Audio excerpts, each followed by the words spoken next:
Petrol diesel ಆಯ್ತು, ಈಗ ಗೊಬ್ಬರದ ದರವೂ ಏರಿಕೆ. ರಸಗೊಬ್ಬರ ದರ ಏರಿಕೆ, ರಾಜ್ಯದಲ್ಲಿ ಅನ್ನದಾತರ ಆಕ್ರೋಶ. ಪ್ರಧಾನಿ ಮೋದಿ ಇತ್ತೀಚೆಗೆ ಪೆಟ್ರೋಲ್, ಚಿನ್ನ, ಗೊಬ್ಬರದ ಬಳಕೆಯನ್ನ ಮಿತವ್ಯಯ ಮಾಡುವಂತೆ ಕರೆ ಕೊಟ್ಟಿದ್ರು. ಇದರ ಬೆನ್ನಲ್ಲೇ ಪೆಟ್ರೋಲ್ ಬೆಲೆ ಏರಿಕೆಯಾಗಿತ್ತು. ಇದೀಗ ರಸಗೊಬ್ಬರದ ಅಭಾವ ಎದುರಿಸುತ್ತಿರುವ ರೈತರಿಗೆ ದರ ಏರಿಕೆಯ ಶಾಕ್ ತಟ್ಟಿದೆ. ಮಧ್ಯಪ್ರಾಚ್ಯ ರಾಷ್ಟ್ರಗಳ ಯುದ್ಧದಿಂದಾಗಿ ಕಚ್ಚಾ ವಸ್ತುಗಳ ಕೊರತೆ ಉಂಟಾಗಿದ್ದು, ಕಾಂಪ್ಲೆಕ್ಸ್ ಮತ್ತು ಪೊಟಾಷ್ ಗೊಬ್ಬರಗಳ ಬೆಲೆ ಭಾರೀ ಪ್ರಮಾಣದಲ್ಲಿ ಏರಿಕೆಯಾಗಿದೆ. 50 ಕೆಜಿ ಚೀಲದ ಕಾಂಪ್ಲೆಕ್ಸ್ ಗೊಬ್ಬರ 1350 ರೂಪಾಯಿ ಇತ್ತು. ಆದ್ರೆ ಈಗ ಹೊಸ ದರ 2200 ರೂಪಾಯಿ ಆಗಿದೆ. ಒಂದೇ ಸಲ 850 ರೂಪಾಯಿ ದರ ಏರಿಕೆಯಾಗಿದೆ. ಇನ್ನು 50 ಕೆಜಿ ಚೀಲದ ಪೊಟಾಷ್ ಗೊಬ್ಬರ ಚೀಲ 1800 ರೂಪಾಯಿ ಇತ್ತು. ಆದ್ರೆ ಈಗ ಹೊಸ ರೇಟ್ 2050 ರೂಪಾಯಿ ಆಗಿದೆ. 250 ರೂಪಾಯಿ ದರ ಏರಿಕೆಯಾಗಿದ್ದು ರೈತರು ಕಂಗಾಲಾಗಿದ್ದಾರೆ. ಗೊಬ್ಬರ ಅಷ್ಟು ಅಂಗಡಿ ಅಡ್ಡಾಡಿ ಬಂದಿರಿ. ಎಲ್ಲ ಕಡೆಗಿನ 1400 ಇದ್ದದ್ದು 1800 ಅಂದ್ರಿ. 20 ಜೀರೋ ಅದು ಮರ್ರಿ. ಈಗ ಒಳ್ಳೆ ಹೊಸ ಗೊಬ್ಬರ ಬಂದತ್ರಿ. ಅದು ನಮಗೆ ಬೇಕಾದ್ದಲ್ರಿ. ಅದು ಬಿಳೆ ಗೊಬ್ಬರ, ಬಿಳೆಕಾಳು ಐತಿ.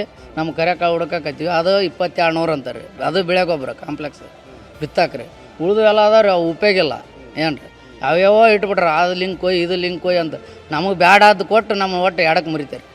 ವಾಣಿಜ್ಯ ಬೆಳೆಗಳಾದ ಕಬ್ಬು, ಮೆಕ್ಕೆಜೋಳ, ಶೇಂಗಾ ಹಾಗೂ ಸೂರ್ಯಕಾಂತಿ ಬೆಳೆಗಳಿಗೆ ಕಾಂಪ್ಲೆಕ್ಸ್ ಮತ್ತು ಪೊಟಾಷ್ ಬೇಕೇ ಬೇಕು. ಆದ್ರೀಗ ದಾಖಲೆ ಮಟ್ಟದಲ್ಲಿ ದರ ಏರಿಕೆಯಾಗಿದ್ದು ರೈತರು ಕಂಗಾಲಾಗಿದ್ದಾರೆ. ಯೂರಿಯಾ ಹಾಗೂ ಡಿಎಪಿ ಬೆಲೆಯಲ್ಲಿ ಬದಲಾವಣೆ ಆಗಿಲ್ಲ.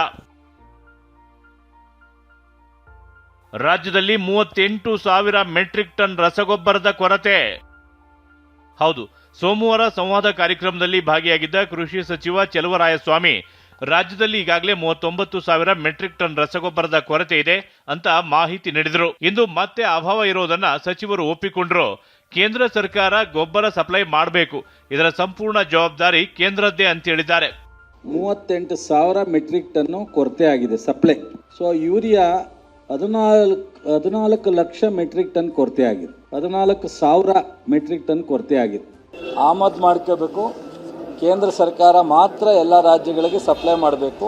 ನಮ್ಮ ಏನು ಪ್ರತಿ ವರ್ಷ ಮುಂಗಾರು ಹಿಂಗಾರುಗಳಿಗೆ ನಮ್ಮ ಕೋರಿಕೆ ಇರುತ್ತೆ, ಅದನ್ನು ಕೊಡ್ತಕ್ಕಂಥದ್ದು ಸಂಪೂರ್ಣ ಜವಾಬ್ದಾರಿ ಕೇಂದ್ರ ಸರ್ಕಾರದ.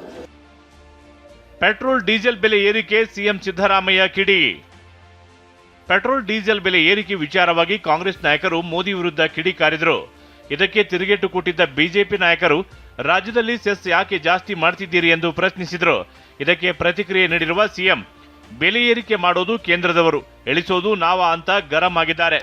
ಪೆಟ್ರೋಲ್ ಡೀಸೆಲ್ ಮೇಲೆ ಕರ್ನಾಟಕ ಸರ್ಕಾರ ಹಾಕಿರುವ ಸೆಸ್ಸು ಟ್ಯಾಕ್ಸು ಜಾಸ್ತಿ ಇದೆಯೋ ಕೇಂದ್ರ ಸರ್ಕಾರ ಜಾಸ್ತಿ ಇದೆಯೋ? ನೀವು ಬಿಜೆಪಿನ ಟೀಕೆ ಮಾಡಿ, ಕೇಂದ್ರ ಸರ್ಕಾರನ ಟೀಕೆ ಮಾಡಿ. ಅದಕ್ಕೆ ಮುಂಚೆ ನೀವು ಕರ್ನಾಟಕದವರು 3 ಸರಿ ಪೆಟ್ರೋಲ್ ಡೀಸೆಲ್ ಮೇಲೆ ಕರ್ನಾಟಕ ಕಾಂಗ್ರೆಸ್ ಸರ್ಕಾರ ಸೆಸ್ ಹಾಕಿದ್ರಲ್ಲ, ಯಾಕೆ ಹಾಕಿದ್ರಿ ಸೆಸ್ನ?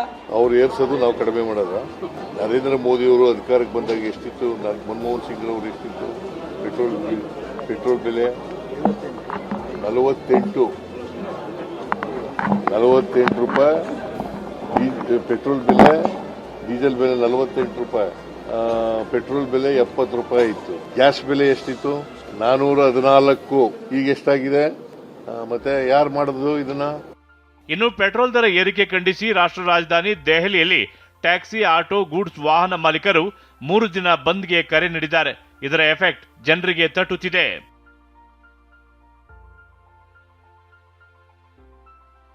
ಇದರ ನಡುವೆ ವಿದೇಶ ಪ್ರವಾಸ ಮುಗಿಸಿ ಬಂದ ಪ್ರಧಾನಿ ಮೋದಿ ಸಂಪುಟ ಸಭೆ ನಡೆಸಿದ್ದಾರೆ. ಸಂಪುಟ ಸಭೆಯಲ್ಲಿ ದೇಶದ ಆರ್ಥಿಕ ಸ್ಥಿತಿ ಮತ್ತು ಪೆಟ್ರೋಲ್, ಡೀಸೆಲ್, ಗ್ಯಾಸ್ ಪೂರೈಕೆಯ ಸ್ಥಿತಿಗತಿಗಳ ಕುರಿತು ಮಾಹಿತಿಯನ್ನು ಪಡೆದಿದ್ದಾರೆ. Bureau report, TV9.